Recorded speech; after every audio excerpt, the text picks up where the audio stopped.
I don't take shit. I got no love for the fakeness. If you wanna play tough and wanna hate this, I'll always show up. I don't ever slow up, no I don't take shit. I got no love for the fakeness. If you wanna play tough and wanna hate this, I'll always show up and make a statement. I don't ever slow up, no I don't take shit. I got no love for the fakeness. If you wanna play tough and wanna hate this, I'll always show up and make a statement. Everything I do so instinctive and so passionate. Every word I move so descriptive like an adjective. I got a vendetta against people who patented being negative when you should be getting after it. I got facts over tracks, this and that. Spitting slow, spitting fast, I could roast, I could gas. Think I'm okay. This is the value of wrestling, the revolutionary force in wrestling podcasting. Oh, yes, ladies and gentlemen, we are live. We are back. We are here with your AEW Dynamite review for November 29th, 2023. November coming to a close. And a lot of other things are starting to come to a close, too. Hopefully, the end of this year gets us to the close of a lot of other ridiculousness. Because, yeah, am I tired of ridiculousness? Let's see here. Let me work on a couple of things. Why does that have to be so perfect in camera view? Can we do that? Is that better? All right. I don't need my glass. I guess it's a me thing, but we're here. Am I center? Okay. I feel like I'm way off to the right. Maybe it's just the way I'm set. Anyways, it was Dynamite tonight. You either loved it, you hated it, or you fell asleep halfway through it and then woke up and go, what happened? What? Wait, oh, right, rewind. Rewind. I don't even know how to put this. I don't. Now that's an opening header. Yes, you know. Feel it. Love it. The most exciting part of the show is the opening theme music. Feel that shit. Believe that. I don't know how to review this show. I really don't. I don't. I know. Just start from the beginning. I know AEW is talking about going to be the New Japan of the Americas. They are going to be more New Japan style, which means they're going to focus more on just wrestling, which makes me wonder what you're going to do with an MJF who needs to have character and storyline and everything else involved in him, or he's just not going to be successful just in the ring wrestling. Not that he's bad in the ring, but everything else he brings is more important than just in-ring action. I'm just sorry. Christian Cage would be lost. Christian Cage, I'm sorry, love what Christian Cage has put on the table. I love what he's done over the years. He's not the greatest of wrestlers. He's a good wrestler, but he's not a great wrestler that could get, he could go to New Japan, probably have a couple of good matches, but he's not a guy that's going to, excel in that environment. Adam Copeland, not going to excel in that environment either. Just not going to happen, not going to work. Sorry about your damn luck. If AEW wants to go this direction, they're going to have to clear out the house and figure out where they're going to go from there, because there's a lot of guys they have on this roster who are not going to fit in that environment. Sorry, it's just a fact. Without the sports entertainment, if you want to call it that for lack of a better words, they're not going to fit in that type of environment. Anyways. Triple H missed Raw. Why? Because they were possibly closing a TV deal for Monday Night Raw, him and Nick Khan were in L.A. They were spotted talking to some important executives. We will get to talk about that soon, but no, right now we'll talk about Dynamite. Moxley versus Lethal. First question, though. Who are you? Who am I? What do you mean? Oh, yeah. You want us to do introductions? See, I'm just so, don't want to even talk about this. Well, let's get into the introduction. Of course, across from me, the one, the only. Yeah. And you know me, I'm the one, I'm the only, I'm the big time. Oh, yeah. Yes. No, well, they dropped all types of words and bleeped out half the thing, and then the crowd chanted, I forgot what they were chanting to Swerve. You are, I don't remember. It was something. They were calling, you're sadistic or something. I think they were saying this sadistic fuck, but anywho, we open with Jon Moxley and Jay Lethal. This is part of that Gold League Continental Tournament stuff. Moxley picks up the win.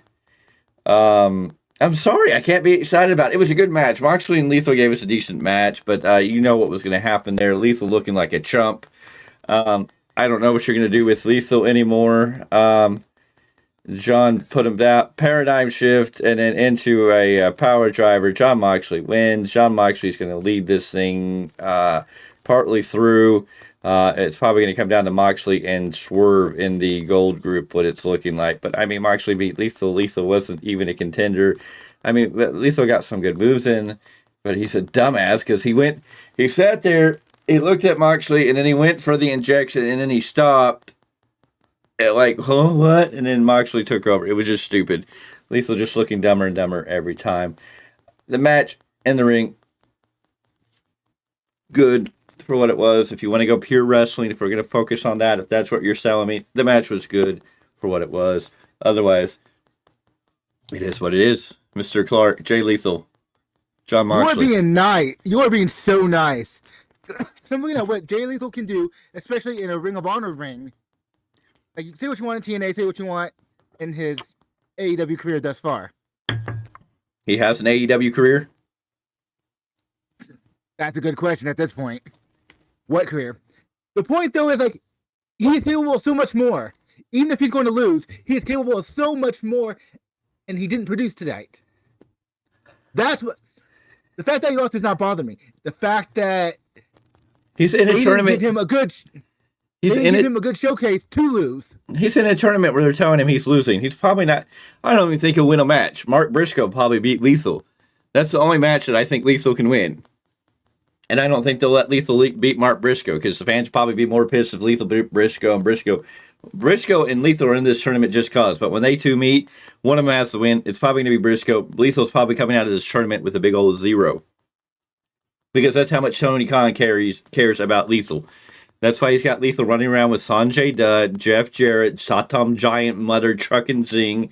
That failed. That was a Tony Khan fail. They introduced him, and they've never done anything with him. Has that man really ever wrestled a match other than a tag team match here and there? No. So, I mean, Jay Lethal's not important to Tony Khan. If Jay Lethal can't see the writing on the wall, then I don't know what to tell Jay Lethal. Sorry about your damn luck. Go to New Japan. Go back to TNA when they reopen the doors, or maybe you'll get lucky and they'll offer you a contract at WWE and they can do something with you. Otherwise, you're a joke, and that's it. And he's not going to get any points in this tournament. If he does, it'll be over Briscoe, and then I think that'll just set the fans off more. And it just saddens me so much because I remember how happy I was when he signed to AEW. Like, there was just so much potential when the world was new, kind of feel. And it's just like they're not using him. Like, even if they're going to book him the way they book him, whatever.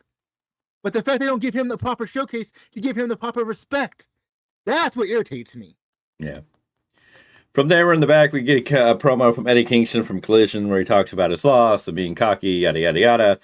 Nothing really whelming there. Sting and Ric Flair. Why? I don't know. We don't even get normal. We got throwback to the 80s. We're going to Greensboro Coliseum for Final Resolution on March 3rd. We have 3 more months of Ric Flair and Sting doing this crap. This didn't excite me for anything at all. Like, it just made me bored of Sting. Like, get off my TV, Sting. And that's what pissed me off. When I realized that, I'm like, okay, can we move to the next segment? Because this isn't doing anything. This is a Sting promo. Didn't even feel like Sting in character. It felt like Sting and Ric Flair sitting in the locker room just talking to each other about what they're going to do. And Ric Flair acting, I don't know. Anywho, your thoughts? Anything you want to add to that? No? Okay. I could have bypassed that segment too. Mark Briscoe versus Roosh. Solid match. Roosh wins. There you go. Mark Briscoe takes another loss. Mark Briscoe has 0 points. All you Mark Briscoe fans who thought Mark Briscoe was coming to AEW to be something special, to be something fancy, to be something. No, he's just there because his brother passed away. And I will repeat that every time because that's the only reason he's there. And if you don't like it, I'm sorry. It's not about being mean. It's not that Mark Briscoe maybe doesn't deserve that spot. But he's just there because his brother passed away, and Tony Khan feels sorry for him and gave him a spot, and they're never going to use him to his best of ability. If in the ring, he's going to do what he needs to do, and he's good in the ring. Roosh is good in the ring. But again, there's nothing here to get me excited about these people. If AEW is going to New Japan style and it's just all about wrestling, then fine. They had a good wrestling match. I don't know how that's going to work for AEW when they haven't built up any of these stars for anybody to get behind. And I'm sorry, Japanese culture is different than American culture, and it's not going to work here. Why New Japan works in Japan is the way their culture is. Americans are so vastly different, and if we're not into something, then we're going to tune it out. And I don't think you can present that type of product here. Why do people watch New Japan? Because it's different and it's here and there. New Japan Pro Wrestling is on TV every single week, every single day, with 5 hours of TV and a pay-per-view. Right? So, absolutely. I mean, there's a difference. You go to New Japan because you get a flair and you get to see matches between people and you get it. But if you do that on AEW every week, 5 hours a week, and then give us a pay-per-view every month, it's not going to last. Because you're going to have people there, and those people, nobody's going to care about those people. So, I don't know how Tony Khan thinks he can be the New Japan of the Americas and get through this. Because that's what he likes, apparently. That's my guess on that one. I don't know what the boy... He likes it. I don't know what the boy likes. I think he's just trolling his internet fans, whatever they want. I think his Reddit fans are telling him, just do Japan.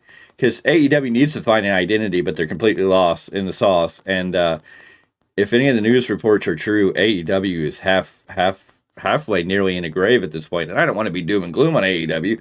That's not the purpose. They'll probably fall somewhere else if they don't make a TV deal with Warner Brothers Discovery. But I mean, I don't know. You've explained it. Engo has explained it on his show. It's like, I don't understand why Tony Khan doesn't understand that he needs to figure out his identity as soon as possible for AEW and stick to it. Your thoughts on Mark Briscoe versus Rush? I like both guys from a wrestling perspective, but I mean, Rush going over doesn't bother me, but it was what it was. There's really nothing to add to it. Well, and I'm not mad that Rush won. I'm glad Rush won here because he didn't have any points, but I just feel Mark Briscoe and Jay Lethal are just kind of the jobbers to this tournament, and I think that undermines... enhancement talent. Excuse me, sir.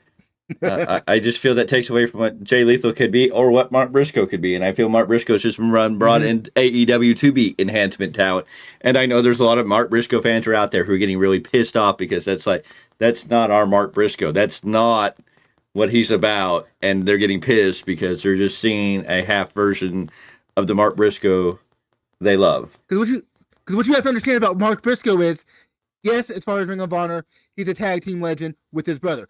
But he also was a legend in his own right as a singles competitor. That's why it's so freaking irritating to see him booked this way. Yeah.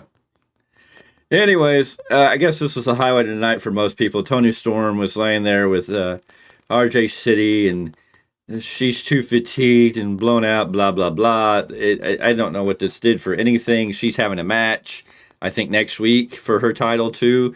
Cool. It didn't do anything. It's just like, it didn't do anything. I mean, I get that people like the Tony Storm character, but this vignette didn't do anything for anything. It just, I don't know what to, I can't say anything about it because it didn't do anything. It wasn't a horrible thing, but it didn't progress or move or anything. I completely agree with you. And as you see me, I've been a Tony Storm mark since she started this character. And I'm like, okay, so what is this? Because she's talking about having a match next week.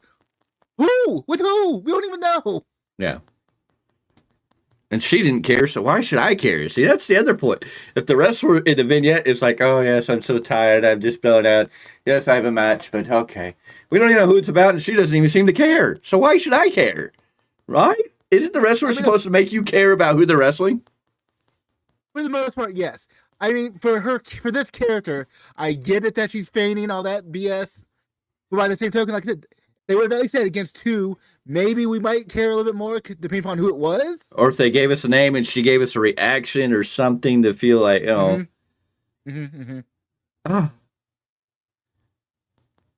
whatever. I guess she'll face Lady Frost. And then everybody will be happy. Anyways, up next was MJF. He came out. He piped up Joe. Lots of hyping up Joe. Talking about Joe. Him and Joe are going to do it. He did the beat.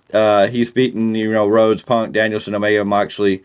And he names him off, and Joe was the biggest contender. They're going to fight, blah, blah, blah. It was this. The lights flickered off. 4 hooded men came in the ring and kind of held Max. If you watch this, this could really give you a lot of reason to go Max might just be the devil, because they sat there with the bats and holding him, but they really didn't attack him. And either MJF, I don't know, MJF in the scene, if you watch him, he's like, no, don't do it. But it didn't convey like real fear or real anything.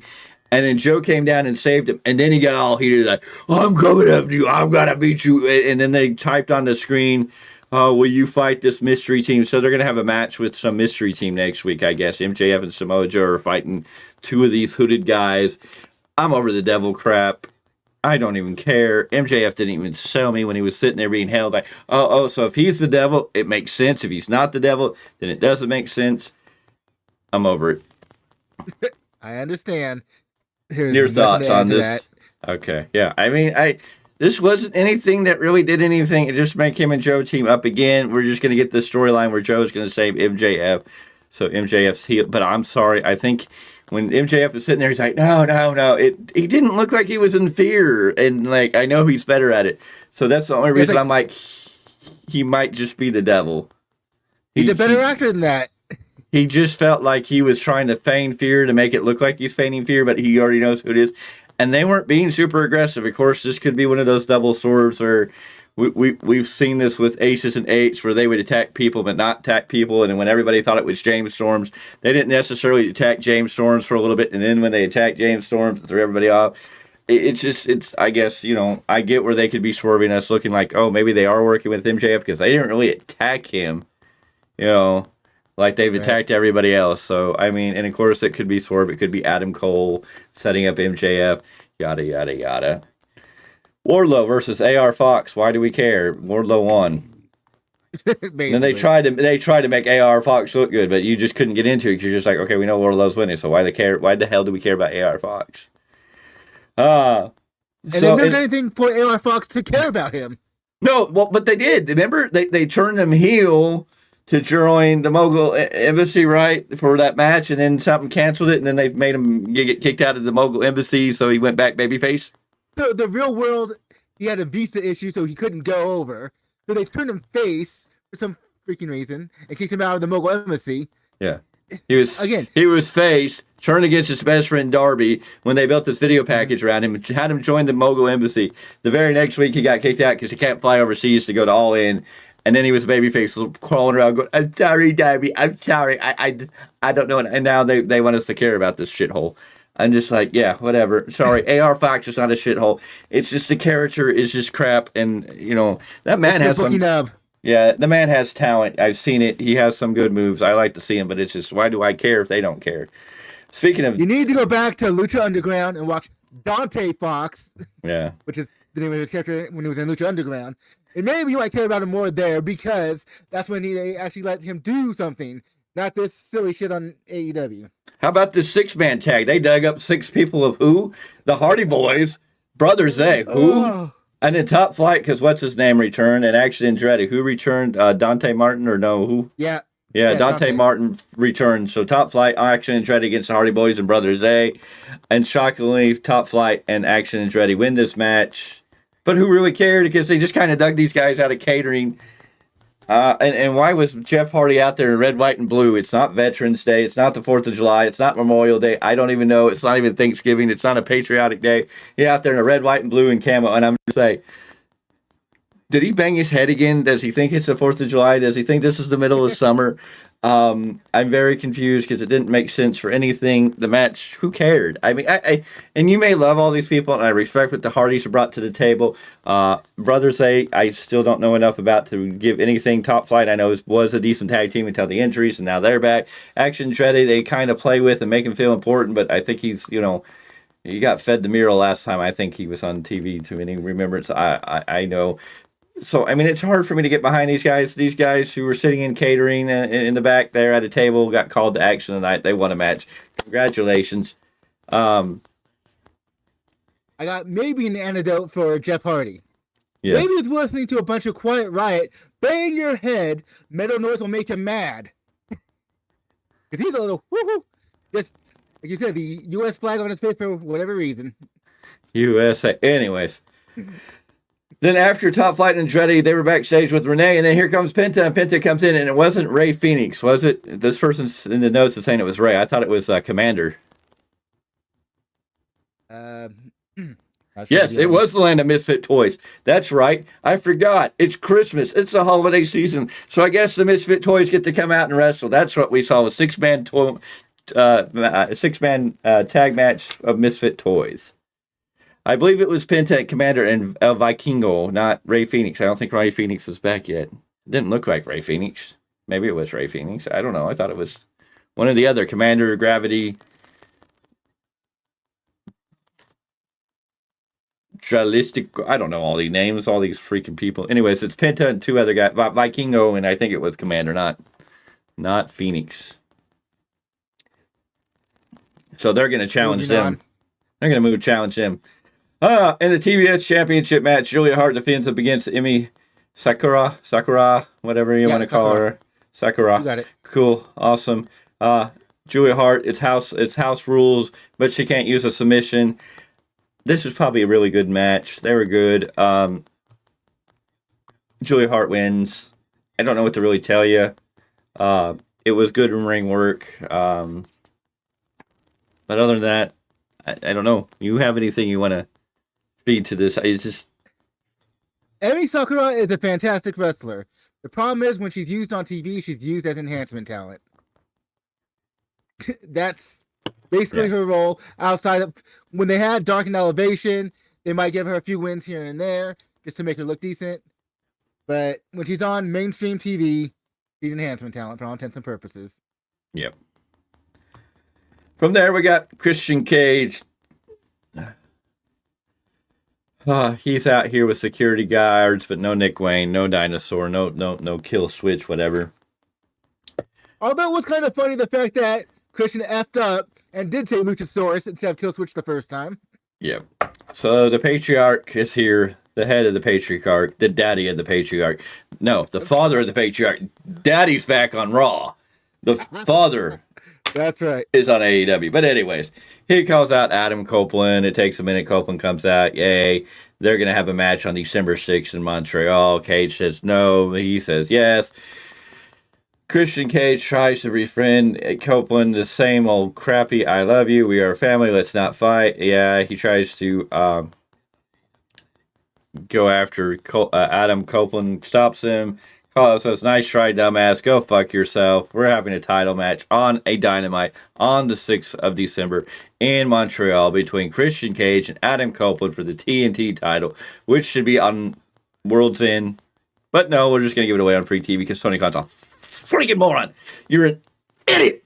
You're going to give away this match for free. This match, the whole reason you brought Adam Copeland, and we're going to give it away on free TV. You are too dumb. I don't care if it's in Canada. Look, I got to put the two Canadians, the most famous Canadians on my show. I mean, forget Chris Jericho's from Canada. I mean, forget Kenny Omega's from Canada. Forget the other 100 guys from Canada. But you and me, two big guys, two from Canada. We're going to have them wrestle for a match for a TNT title that nobody really cares about anymore because you ruined this feud. You ruined this storyline. Tony Khan, you're a dumbass. You should just give up the books. Let somebody book it. Oh, no, that's right. Your booking team, your creative team's quitting on you because they even see where you're going. Straight in the can. Your thoughts. Sorry, it pisses me off. This is a pay-per-view match. Again, another pay-per-view match we're going to put on a Dynamite TV show for a TNT title. So what are you going to do at World's End? Are you going to give me a false finish so you got to continue this feud? Once you give me the feud and start the feud and give me this match, doing a false finish is stupid, and you're going to have I know what you're going to do. You're going to screw this match up so they have to face it World's End, but you're going to get it on TV, and then you're going to justify yourself later. You're freaking stupid, Tony. I'm sorry if you're an AEW fan. It's nothing against you. I love these talents. I love Christian Cage. I love Adam Copeland. They're great at what they do, but they're not doing his here. Copeland signed with the wrong place. I'm sorry. He signed the wrong deal. I think he's going to regret it sooner than he thought. Considering that Tony Khan apparently went to the school of late years Vince McMahon, this is what we're getting. This is the kind of silly stuff he would do. A pay-per-view quality match on free TV. Tony Khan booked this crap. Tony Khan's the head booker. Look, his whole creative team's quitting on him. His booking team, his VPs, everybody's quitting on him. They're all walking out the door. Look who's going to AEW. We're gonna see Brock Anderson on WWE TV soon. We're gonna see QT Marshall in part of WWE. I don't know if we'll see him in ring action, but he'll probably be in the back in the creative in some type of role. I'm sure he's gonna be there. He's a Cody buddy. He's gonna go. MJF, please, for the love of God, tell me you haven't signed a contract with this company right now, because you're gonna screw yourself. The hottest company in the world has just made it smart, and it's dying for you, and you would be set to be a main eventer, top star, world champion over there in a heartbeat. You have it all. If you stay in this company in the direction they're going, it's only going to hurt you, because you're not going to be able to fully get yourself out there. And I'm telling you this, Mr. Maxwell Jacob Friedman, and I'm telling you, Tony, you're going to drop the ball after you drop the title off this man. Every man that you've given this title to, after you're done running them through the title, you drop the ball. The only one who's stagnated and stayed at least decently on top has been Moxley, and that's mostly because of fans. But Omega doesn't feel important. Jericho doesn't feel important. Hangman who? So tell me a world champion that's came out that's looking better after the world title run. Tell me one. In AEW, tell me a world champion that has looked better after coming out of his world title run.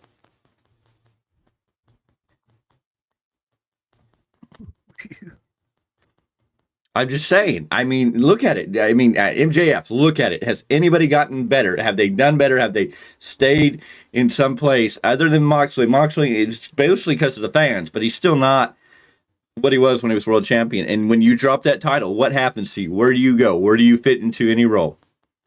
You know who's replacing you, MJF? Will Ospreay. Period. End of story. That'll be Tony Khan's new toy. You'll become the backup, and you'll probably get treated like a Jack Perry or an Orange Cassidy. That you get some secondary title and as a consolation prize. Tell me when I'm telling lies. Somebody tell me something. Tell me. I mean, I wish I could tell you something different, but unfortunately, there are just no words that would be truthful. I hope Ricky Starks is hanging out with Jade, because I hope he's around Cody. I hope they're all going, dude, you need to get over here, because Ricky Starks would be light years ahead of himself. Ricky Starks, LA Knight, there's a match. There's a mic off that could happen. Miz and Ricky Starks would be excellent. There's so much stuff that could be done with Ricky Starks in WWE that's never going to get anywhere. AEW, Ricky Starks is not going to survive in AEW.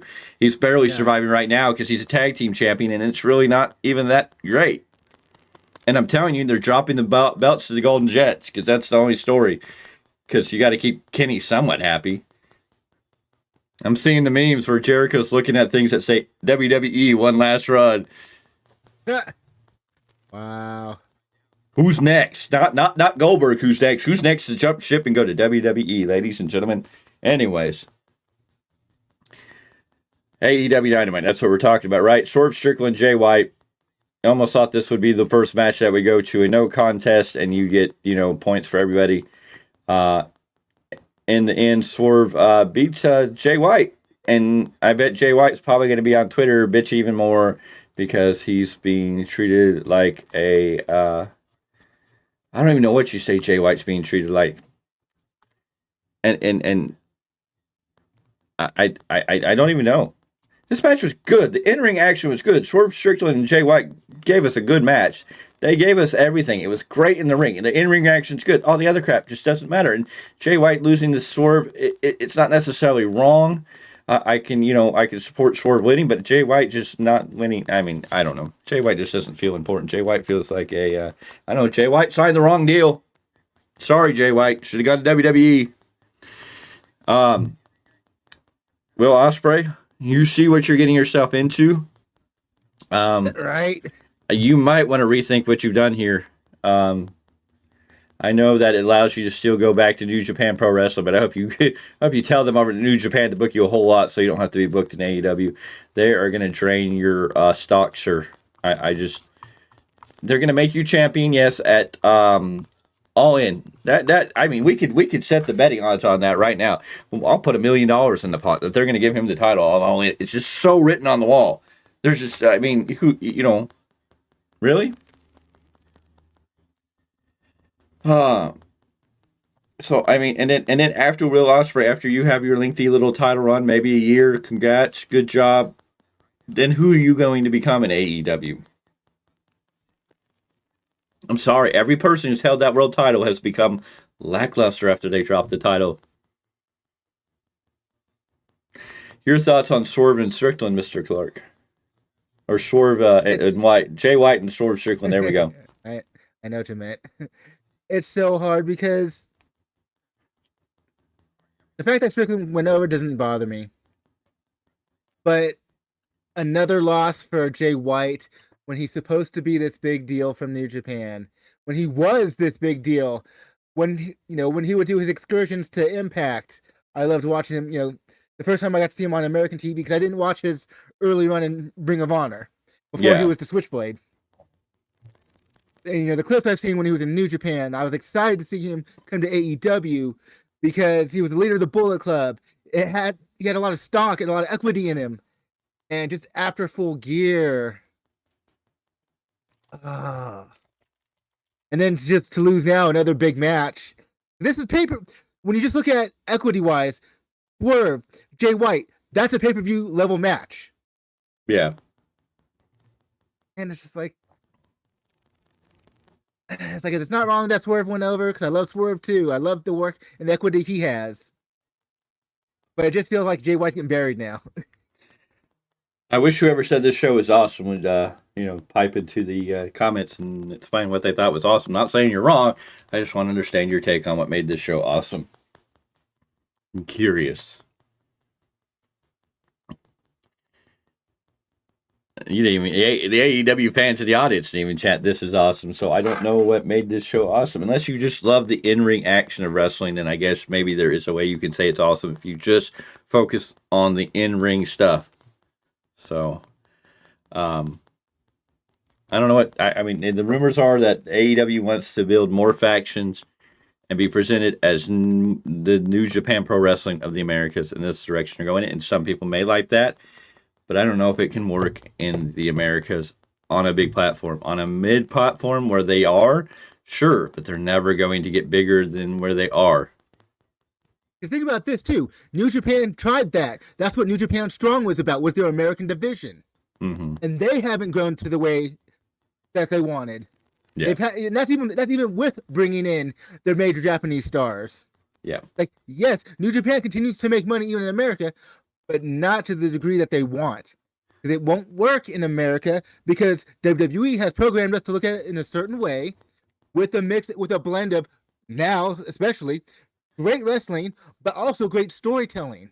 Yeah. That's what we grew up on. And that's what even the current audience, that's what they get. And New Japan Pro Wrestling has been around a long, long time and has had their niche. So yes, they can come into Americas, and they got enough people who are interested to look over the curtain and go, "What is this? Okay, this is a little different," and they enjoy it. But AEW presenting itself as the same as New Japan, but for America, I don't think it's going to do it, because there's enough people who are like, the people who like New Japan are going to go watch New Japan. They're not necessarily going to watch AEW unless Tony Khan signs all these guys and they're not in New Japan. But most of these people go to New Japan, so it's not like you're really missing anybody. You get to see all these guys in New Japan. In New Japan Pro Wrestling, as the New Japan end of this team, as the New Japan Pro Wrestling end of this team, the New Japan Pro Wrestling expert of this team, Tony is killing me. I'm so damn frustrated on how he has shown these wrestlers teaming with the friends and making them look like jokes. And that's coming from your New Japan Pro Wrestling expert. And this, I mean, Miguel should be the hottest out of all of us, because he is a diehard New Japan fan. He's going to the New Japan show over in the South Bay area coming up. I believe San Jose, he said. Of course, Raw's going to be there, but I can't get good tickets for it. I've tried, but they're $184 for the good seat. $20 a piece. $20 a piece if you want to sit up in the nosebleed. And I'm like, no, I want to be in the action. Love to go. We'll have to see. Maybe magic will happen, and I have to look at a couple other things. I got to get through the holidays first. But, I mean, Miguel, you Mr. Z, you should be the hottest among us all when it comes to New Japan Pro Wrestling and this news that Tony Khan is trying to make AEW the New Japan of America. And the fact that all these stars that you're trying to help pitch and make names for being treated like garbage. I mean, Kenny Omega is not the Kenny Omega we originally got. Doesn't feel important. You're kind of like Kenny Omega, and he's running around with Jericho and a tag team. The Young Bucks seem to be losing it. Hopefully, whatever this new faction is going to be, which is being listed as the Young Bucks, Brandon Cutler, and Colt Cabana. And I'm going, this is the faction that you want me to take serious? Brandon Cutler, the lackey for in every sense of the way, and then Colt Cabana, who's like, what? We really bringing Colt Cabana on TV all of a sudden now? Is this anything to do with somebody else on another TV program? We're just going to bring out Colt Cabana because, I mean, does anybody care about Colt Cabana anymore right now?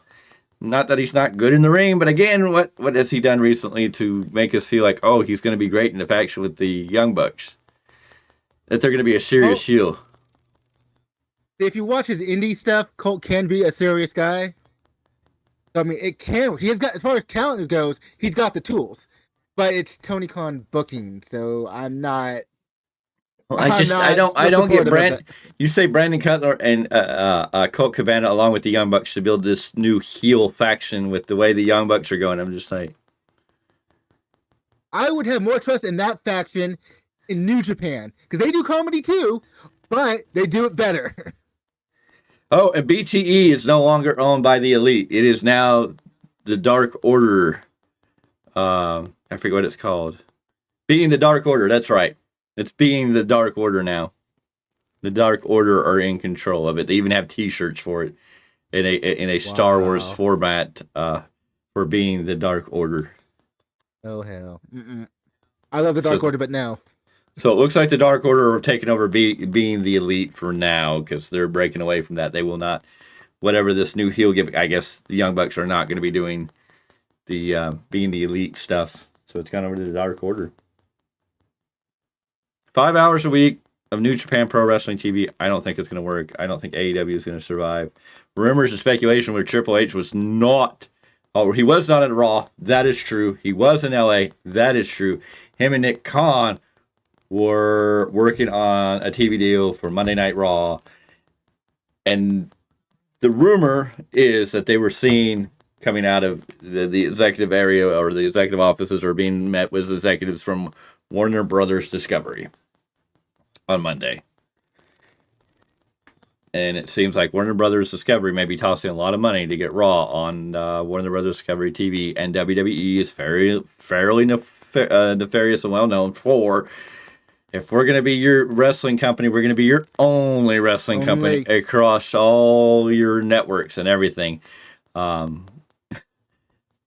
So if Warner Brothers Discovery is getting in bed with WWE, which great, cool, it would be really weird after all these years. If you're a real WWE fan and WWE winds up on TBS, TNT after all of these years. Now, if you want to go back in history, yes, before WrestleMania 1 ever happened, before WrestleMania ever happened, Vince bought WCW or was able to, I forget if it was Hurd or Crockett at that time. I forgot who I think it was Crockett. He had bought, or he made a deal with Ted Turner, and he got the TV rights to bring WWE in under the WCW when WCW was a TV show, not a wrestling company, quote unquote. So Vince McMahon had that time slot in that show, and the Crockett Company came in and paid out Vince McMahon to take that time back from him so they could rebuild. And this is where WCW was born because the NWO kind of set away and Crockett Promotions brought in WCW and paid him a lot of money, which set up them pretty much making Vince McMahon because he took all that money and did WrestleMania. So, not the first time WWE could wind up on the Superstation, which is the reason I went to that long story, but it would be really weird for fans, especially the 90s when we had WCW on TBS and TNT on the Superstation, when you had Saturday night, WCW Saturday night on the Supernation at 6:05 or 5:05 and like 3:05 Pacific Standard Time. You always love 6:05, the Superstation. But anyways, it would be really weird to see WWE and especially Monday Night Raw wind up on, or Raw, we don't know what night it's going to show up on, but to see Raw on TBS, to turn into the Superstation and see Raw, to see WWE TV programming would be mind-blowing. Now, granted, I get it a long time ago. They owned WCW, the name, and the TV program. It was WCW.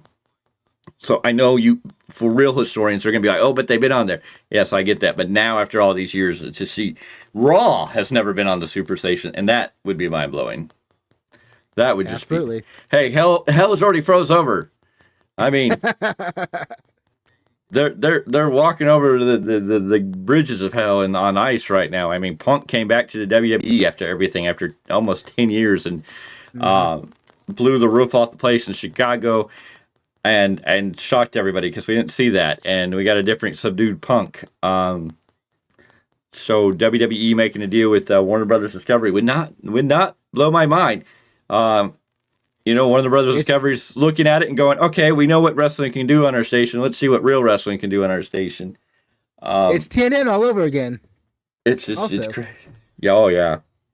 Well, but you felt a little more sorry because ECW actually was trying. Fair. Tony Khan and AEW are kind of like, if it happens and Tony Khan loses his TV rights, you kind of look at Tony Khan and go, you did it to yourself. ECW at that time, you don't look at Paul Heyman and go, oh, it's your fault, Paul. It's just kind of like, no, that sucks. Oh, darn it. And I don't disagree if this is Triple H kind of, I mean, you signed CM Punk to basically go, let us show you how to do it. If I'm Triple H, I wouldn't be, I'd have to look at what they were going to offer. And if Warner Brothers Discovery came with the best offer and that put AEW off of TV, I can't say it's bad business. Some people may think it's nefarious or Triple H is doing it intentionally. And I don't think there's like intent. I just think they're going to go for whoever's going to pay the most money. But I mean, if you take your competition, that's literally a part of Triple H's job. It's put the best product out that he can from a creative standpoint, and the rest of the company, their job is to put the best business deal together. If you take your competition off TV by making a deal with the company they're on TV with, I mean, can you really be mad? I'm just saying.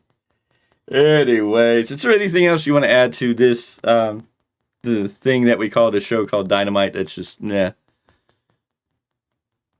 I am nothing. I'm gonna be Miguel and say I got nothing in this one. Because I mean, it's like our next show is Friday. As Dynamite was ending, it was like, oh, we'll see you at Rampage. I'm like, no, you won't. I am watching SmackDown. I will watch the clips of Rampage after the fact, maybe. But the next show we got after that then is Collision. I don't think you're going to see Triple H coming on AEW TV saying he bought his competition, because AEW is no longer competition for WWE. They're not. If they were at one point, maybe, but now they're not even competition for WWE. They're not, and WWE doesn't think they're competition. WWE is just going to be like, hey, watch what we can do. It's not about competition. They know AEW is not competition. I don't even think they'll buy it. AEW is competition. I disagree with you completely. AEW is competition for TNA. Oh, I was talking about WWE. I would have gone, the only competition AEW has is TNA. And TNA, if TNA gets it together and does what they say they want to do, then they're going to run all over AEW, and Tony Khan's going to have a whole different issue to deal with. So I mean, I wish the best to Tony Khan, but I don't think WWE or Triple H or anybody, I don't think they're even interested in buying AEW. I don't think AEW has anything to offer to WWE right now. They could get all the contracts of those stars if that company gets bought out. It is what it is. There's always the content library. They might buy that, and that's about it. Yep. Well, yes. As a Saturday night, WWE said, hold my drink, hold my beer, hold whatever you want to say. That is what Triple H said. Watch what we can do. And then they gave us Punk on Monday Night Raw. And I know a lot of people, there's some of these people who thought they clipped his balls and made him PG Punk. But I think if you really watch it and you go back and watch it and you sit with a clear mind, like you get rid of what you're expecting to see. And I think Jim Cornette gave the best analysis on this. Jim Cornette and Brian Lass, I think it is. Anyways, they gave one of the best scenarios, is that CM Punk was heartbroken when he left WWE. And what do you do when you get brokenhearted? What is one of the first things you kind of do when you're brokenhearted, you're hurt, you're in pain, you want others to feel that pain? You go scorch earth. You just burn everything down. You just light everything on fire. You're angry, you're venomous, you just scorch earth everything. So you burn it down. So CM Punk's now back home. He's mended his broken heart. He is home. He doesn't have to go scorched earth. So going out and attacking the other company, there's no purpose in it. And I think when you look at the promo from that standpoint and really think about, he didn't have to go scorched earth. He didn't have to attack anybody. He didn't have to go after anybody. There was not that. That's not the Punk we were getting. We got a real Punk. And in the end, he did say, I'm here to make money, not make friends, which is a solid sign. And he did it with his sneering Punk smile, that the Punk we do love to death. But it's also that statement as of, I'm here to do business and I'm ready to do business. And it's not about, let's do it the right way. And I think Jim Cornette gave a great analysis on what Punk said in his promo. And I think the promo was great. I've re-listened to it 3 times now. And I'm like, I feel it. I feel that this is a real Punk. This is a different Punk. And I guess, I'm sure we wanted to hear him say things about AEW. It would have been inspiring. It would have been great. But I don't think he was clipped. I don't think it's PG Punk. I think it's just a different Punk who doesn't have to be scorched earth. He doesn't have to be angry anymore. He doesn't have to be, I've got to attack everybody and fight everything to do this. That he's found peace and he's home. And I think that's the key. We all want to be home. Now, we have home, which is a house we come home to some nights. But necessarily just the house you come home to doesn't necessarily mean that is your home. There's a place for each of us that when we get to and we sit there and we go, this is fucking home. This is home. This is where I need to be. This is where I should be. This is where I am centered most. Go ahead, sir. Now, all that is true, and I'm not taking away from anything you just said because it's absolutely true. But in addition to that, if the legalities are what Tony Khan has said they are, Punk couldn't say anything anyways. Yeah. And he doesn't need to because it's not about the past. It's about the present, and it's about moving forward. And that's what this WWE run is for him. No, this is going to be the ultimate. He's going to leave a legacy the way he wants it, and he's going to be on peace. And hey, the awesome thing is we might actually get to see AJ Lee back in WWE. And I think I said it on my rant, I think the right way to do it, AJ Lee needs to go into the Hall of Fame this year as a woman. I think she'd be the right one. I think that'd be the right spot for her. I don't know if she wants to. I don't know if she's capable. I don't know where she's in her mindset to come back for any in-ring action. But she could definitely pop up. She could be a valet for CM Punk and part of this. But I definitely think if you brought her back around WrestleMania to be in the WWE Hall of Fame and had her have a small part, I think that's the right place for her. If we got Bray Wyatt and AJ Lee going into the Hall of Fame this year, I think we're on the right track. And selfishly, it's a long shot, but there's someone who's connected to AJ Lee because of her time in WOW. One of my favorite independent women, Jasmine Allure. I would love to have WWE talent look at what she does and maybe bring her into NXT. We could see. But anyways, ladies and gentlemen, this is your AEW Dynamite review. Kind of went off the rails. Of course, the Dynamite, there wasn't a whole lot to talk about. Yes, somebody said it was awesome, and they're always welcome to come in the chat and give us their reasons or validate that awesomeness. Not to me, sorry. That's just my opinion, and my opinion is what it is, and that's why I get on here and share it from my perspective, in my opinion. And that's why Mr. Clarke gets on here.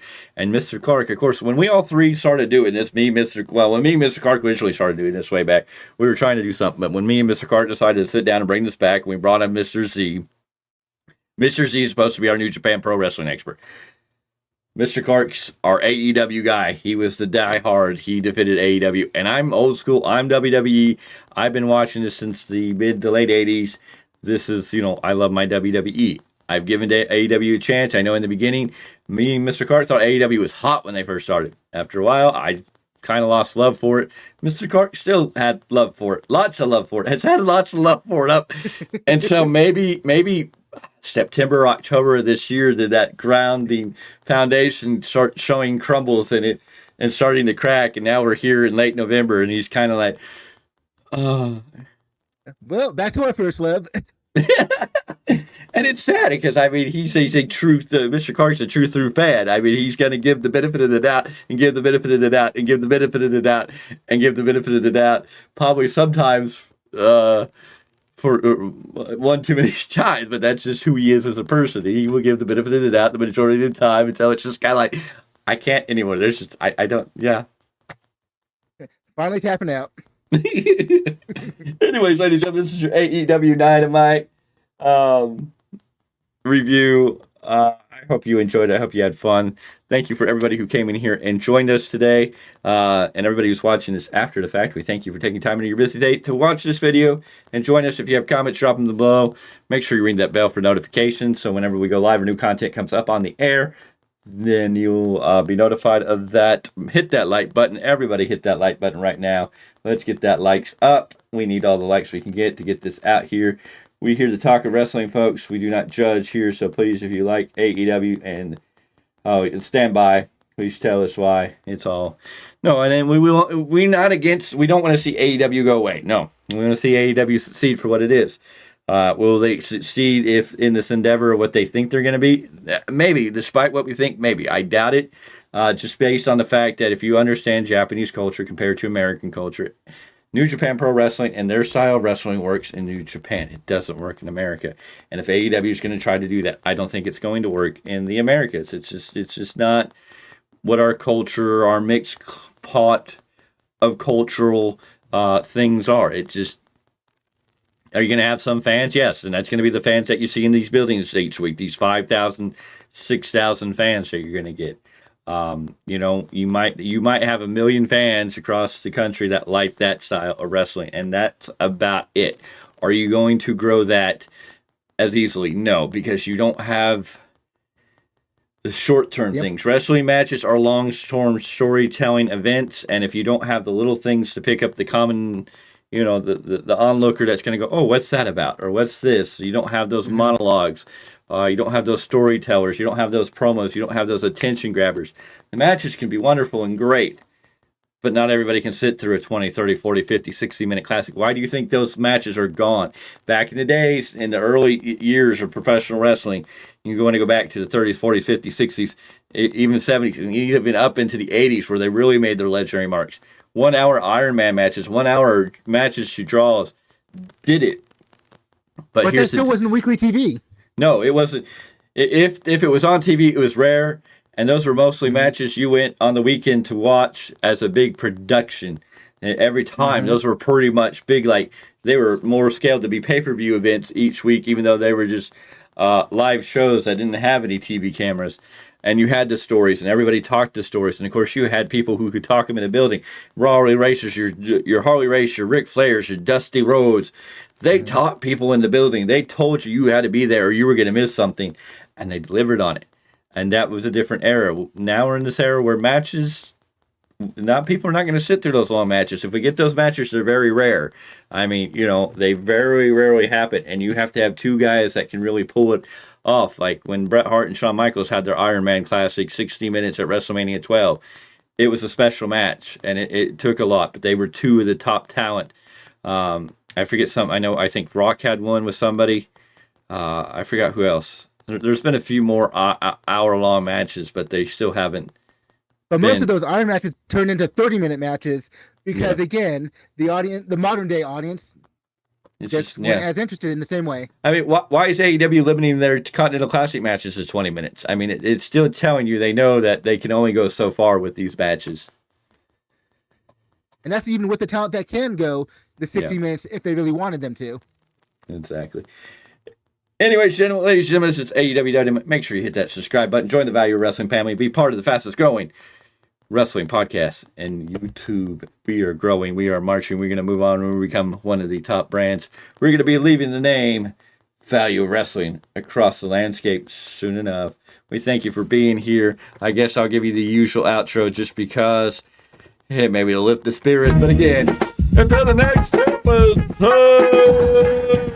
oh, you know it. Let's get out of here. We'll see you next time right here when we do a review of Friday Night SmackDown. Randy Orton going to be live on SmackDown.